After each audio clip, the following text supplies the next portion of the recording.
was working on a project with Kyle and it was getting late. I had a ginormous lunch and wasn't feeling hungry, so I was just going to skip dinner. But sometimes I'm in my own world and I totally forget that other people exist.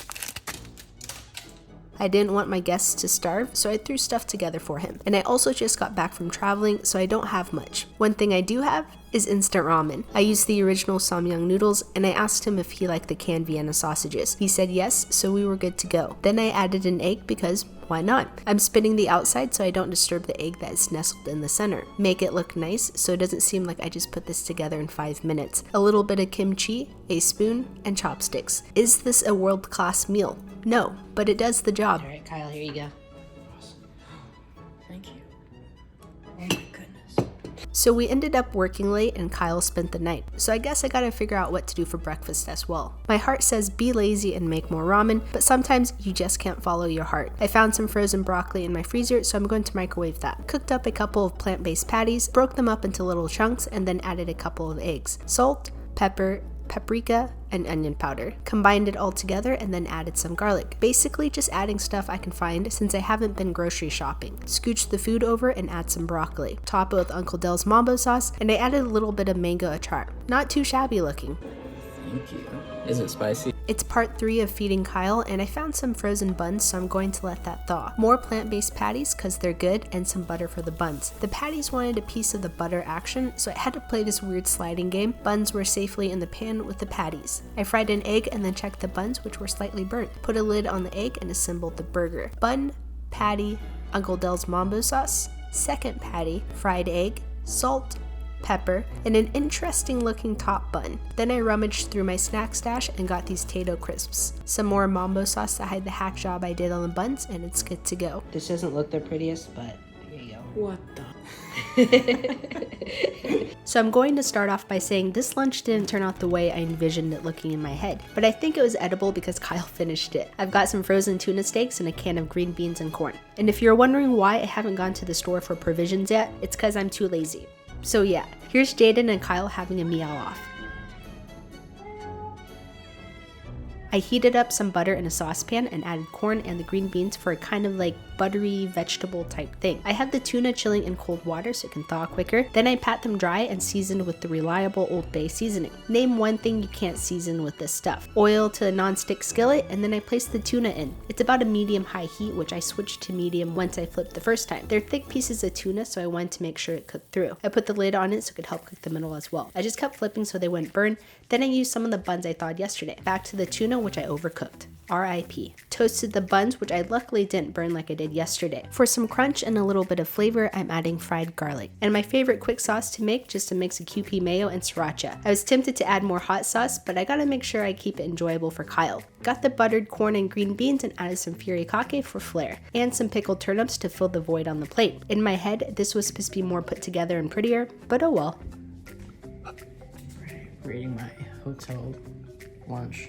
Alrighty, I broke. My pantry is looking more and more depressing, so I asked Kyle if he wanted to go to a food truck gathering. We picked up Jerusalem Cafe and ordered baklava and a strawberry lemonade. Starting off with dessert first is never a bad idea. We also got a spicy gyro, falafel and hummus, and the original gyro. Can't go wrong with the hummus and falafel combo. The spicy gyro is delicious. The sauce tasted similar to sambal chili garlic. Good bread to meat to sauce ratio. I'm sure it was a welcome meal to Kyle after everything random that I cooked for him the past couple of days.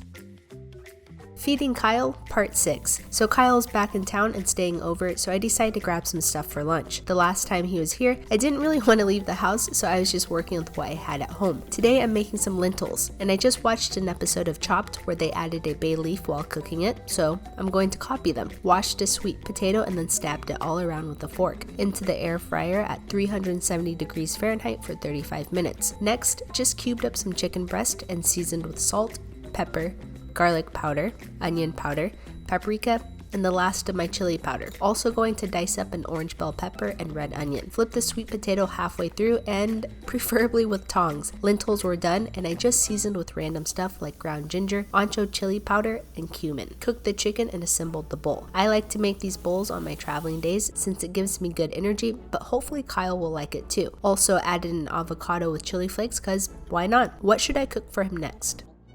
Feeding Kyle Part 6. On the first day, I made a chicken stir-fry with garlic lentils. It had yellow squash, zucchini, bell peppers, bean sprouts, and onions. I'm still testing out different seasonings on lentils, so if you have any suggestions, please let me know.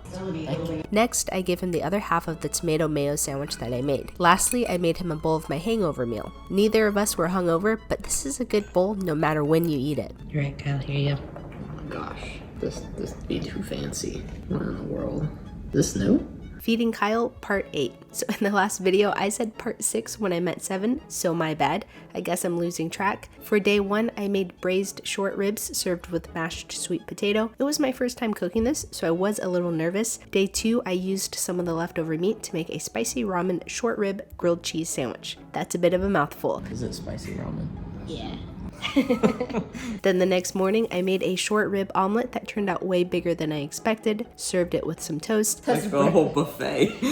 And then I used the leftovers and added it to some vegan instant ramen because I was feeling lazy. Feeding Kyle Part 9. Day 1, I made him roasted potatoes with spicy air fryer steak, garnished with a little dried parsley. Overcooked steak.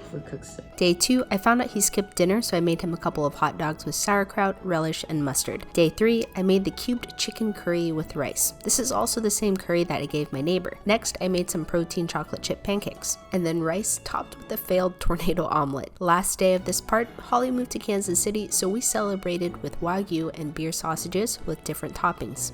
Feeding Kyle Part 10. Day 1, I made him a boring meal of everything bagel, scrambled eggs, and a cheese and meat stick. Day 2, I made some mummy wrapped cheese hot dogs. And on day 3, it was scrambled eggs with tomato and onion, bacon, everything bagel, and sweet potatoes. On the last day, I made some Wagyu that borrowed from my brother, paired with some black bean chili oil noodles. Side note, these are the noodles I made from scratch from my last 30-day instant ramen challenge. They've been in my freezer, and I finally used them.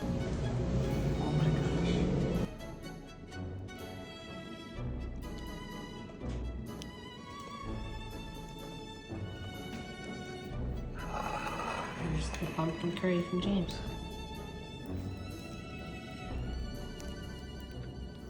Okay.